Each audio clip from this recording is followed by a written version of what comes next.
Chapter 29, The Canyon. The chain's progress is nearly done, but it cannot launch without coordinates, and Ozona starts to think that Hailwolf is either dead or abandoned the mission. Even Mollug, after using the communication spell, believes that Hailwolf has gotten rid of her teleporting device, as his magic book cannot state her current location. Ozona also tries to use the communication spell to chat with Valors, but there is no response. Thinking that a clan like the Legion would perform such a feat now, Ozona will pay attention to the air around the planet to hopefully catch them before they could ambush him. After chatting with Mollug via the communication spell, Ozona is then to have a quick chat with Xyanthor. Using the communication spell once again, both of them ask how each other are and what their status quo is like, but on the other hand, Xyanthor asks for Ozona's power, one of the types of energy that Xyanthor requires. Ozona refuses because Xyanthor could lose it if he isn't careful. So Ozona recommends Xyanthor focus on finding the other forms of energy first before finishing it off with Ozona's power. Ozona is not the vicious monster without this power, he would make him seem weak and more. Xyanthor for now understands this and tries to be patient. Considering Ozona is very old, Xyanthor believes he won't have to wait long. Both of them do get on despite Ozona having a form of energy that doesn't make the friendship as solid as it should be, not as good as it was before. Back to the Legion, the Automaton is now fixed thanks to the Tengus. The Tengus were asked to join, but they decline and do trust the Legion to help not only against Ozona but other planets too, and so the Legion is off. Both groups wonder when they'll see each other again. And both think it won't be until a very long time, perhaps when all the madness is done. The Tengus helped with the engine earlier by passing the parts one by one, whilst the Legion kept the other parts up to fix the engine, which was deeper in the ship. Before the Legion leaves, the Tengus provide a good cheer for the Legion. This certainly makes Zami happy, especially as one Tenga shows intrigue in Zami's true personality, wondering more about him, and this encourages Zami to be more of himself. On top of that, as the Trident has shown signs of the power mixing fire, ice and water, the Tengus provide some quick tips, while the power is now out.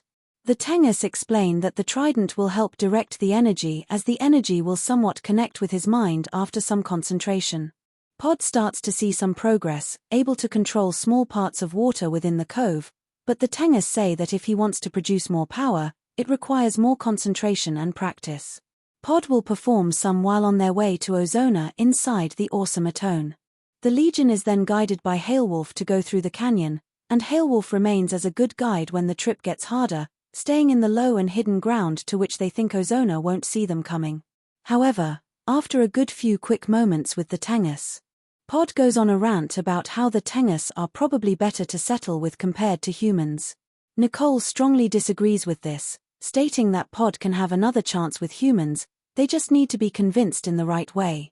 But Pod wonders how she can provide advice if Nicole is so secretive. What does she understand about convincing anyone of anything? But this exchange is also cut short as the Legion looks behind them and sees that the Stonos have arrived on their Roxy Serpents. Managing to find the Legion as Ozona updates them that Ozona sensed the craft exiting via one of the secret coves that leads to the underground.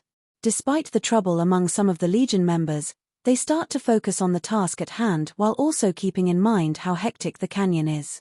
Zami pilots, Arvin has the top turret, Nicole has the right turret and Hailwolf has the left turret. Nicole was about to order Pod to act as the outside vehicle protector, to which Pod exits the vehicle before Nicole finishes the order, showing how distant Pod and Nicole have been. And so thanks to the Tengus advice, Pod attempts to have a go with the Trident while primarily using his physical skills like swimming through the river and bouncing on any of the rocky structures throughout the canyon. 12 Stonos are chasing them, and only 3 have been shot down by the turrets. Nicole and Arvin are good shots thanks to their experience, but Hailwolf is struggling, up until there is one Stono who tries to bump into the Automaton from the side. But Hailwolf then fires her turret with decent aiming and manages to shoot both the Stono and the Roxy Serpent, making Hailwolf pleased with herself, and even Nicole compliments her. Meanwhile, Zami flies from one rocky area to the next, skidding the water, turning upside down and performing occasional speed boosts to avoid any falling structures which the Stonos cause using her projectiles.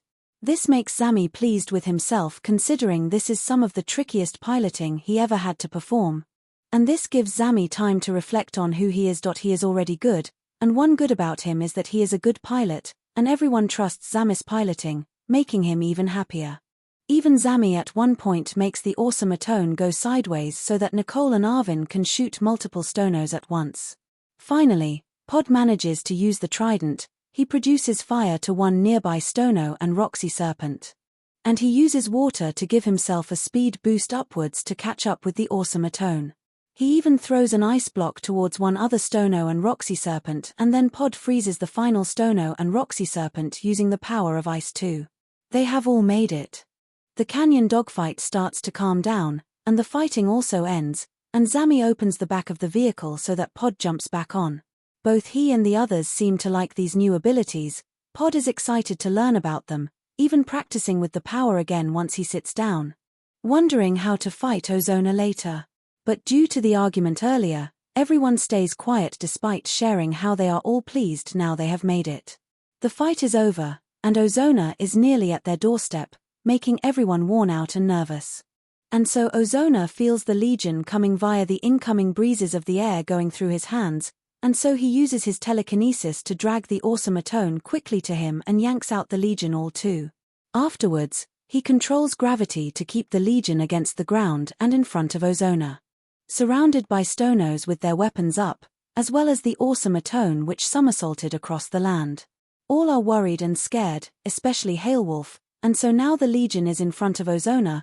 Ozona threatens Zami's life for the location. As Ozona threatens the Legion.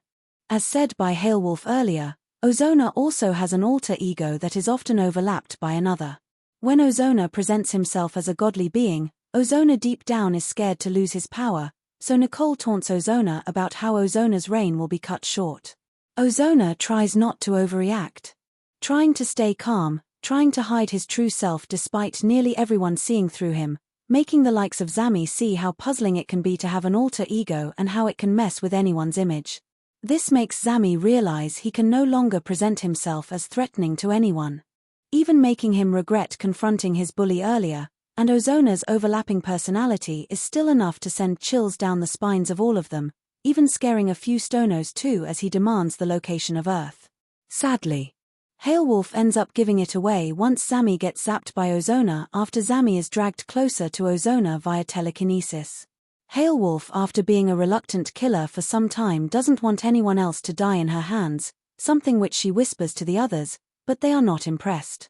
Happy with the location, Ozona promises to spare them earlier, only to gaslight them by zapping them all, to kill them, even considering adding debris and pressure to finish them off, but Diane comes quickly, just in time.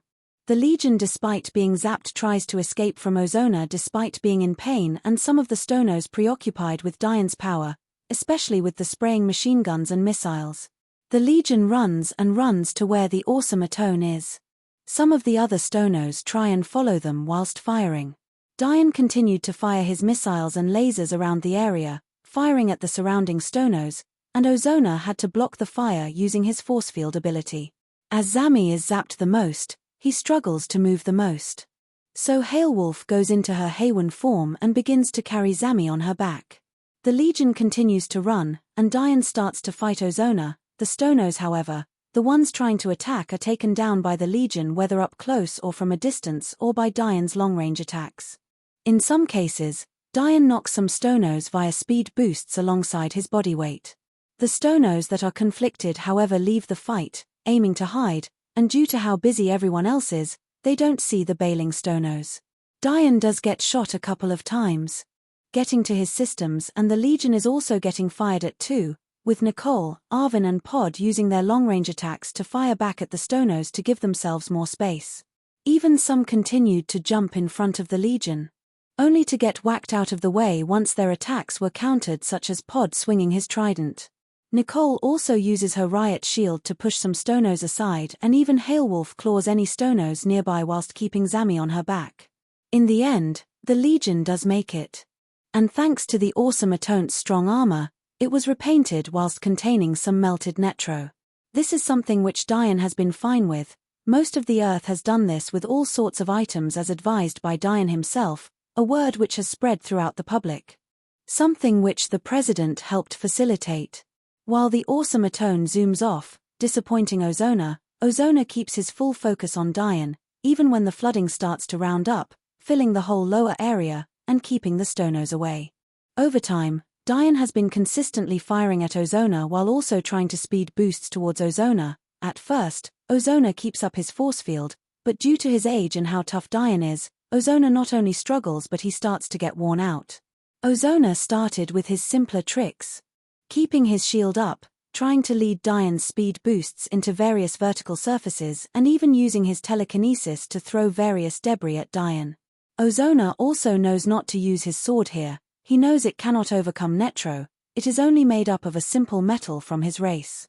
But as Diane has put his weight to a maximum, this makes the debris do very little as Ozona gathers all of this debris from the spare environment. Most of it is a custom sandstone after all done up by the Stonos to cover the world of water. Ozona is running out of options. And now Ozona uses his most powerful trick, which will wear him out the most, producing lightning from both his hands and the sky, even thanks to some metallic structures around the castle. This enables Ozona to multiply the lightning and come from various directions, zapping Diane to no end. Diane knows he cannot go on, and so before shutting down too severely, he decides to shut himself off while also seeing most of his abilities have gone. He kneels, all still, with no movement whatsoever.